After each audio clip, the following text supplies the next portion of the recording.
Charge போடும்போது தலையணைக்கு அடியில் வைக்காத, இங்க மூச்சு திணறுகிறது. என் பேட்டரியை சூடாக்கி தீ விபத்து ஏற்படும் அபாயத்தை உருவாக்குகிறாய். என்னை திறந்த வெளியில் சார்ஜ் செய். என்னிடம் இவ்வளவு கேபிள்களை செருகாதே. நான் அதிக வெப்பம் அடைந்து கொண்டிருக்கிறேன். எல்லாம் வெறித்து சிதறுவதற்கு முன் சுமையை பிரித்து விடு. நாங்கள் அழுக்காக இருக்கும்போது எங்களை பயன்படுத்துவதை நிறுத்து மறையா. அது பாஸ் இல்லை, அழுக்கு பறிந்திருப்பது. எங்களை சுத்தம் செய், இல்லையெனில் மந்தமான ஓடி மற்றும் பாக்டீரியா விட்டு தயாராக. மணி நேர கணக்கில் என்னை 100% வைத்திருக்காதே.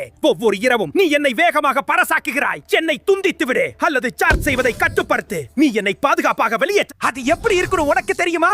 என் கோப்புகள் பழுதடைந்து விட்டன. என்னை சீர் செய். என் உள்ளே கம்பிகள் அருந்து கொண்டிருக்கின்றன. என்னை சரியாக நடத்து, இல்லை என்றால் நான் இப்போது ஏற்றுவதை நிறுத்தி விடுவேன். எனக்கு காற்று ஓட்டம் தேவை, துணி வேண்டாம். என் காற்றோட்ட பகுதிகளை அரைத்து என் உள்பாகங்களை வறுக்கிறாய். என்னை ஒரு கடினமான மேற்பரப்பில் வை. எந்த சிக்னலும் இங்க பின்னால் செல்ல முடியாது. நீங்களே உங்கள் இன்டர்நெட்டை தடுத்துவிட்டு பிறகு என்னை பற்றி குறை கூறுகிறீர்கள். உங்களுக்கு வேகம் வேண்டுமென்றால் என்னை ஒரு திறந்த வெளியில் நிறுவவும். இந்த மாதிரி டெக் வீடியோக்குள்ள பார்க்கணும்னா நம்ம பேஜை ஃபாலோ பண்ணி வச்சுக்கோங்க. தேங்க்யூ.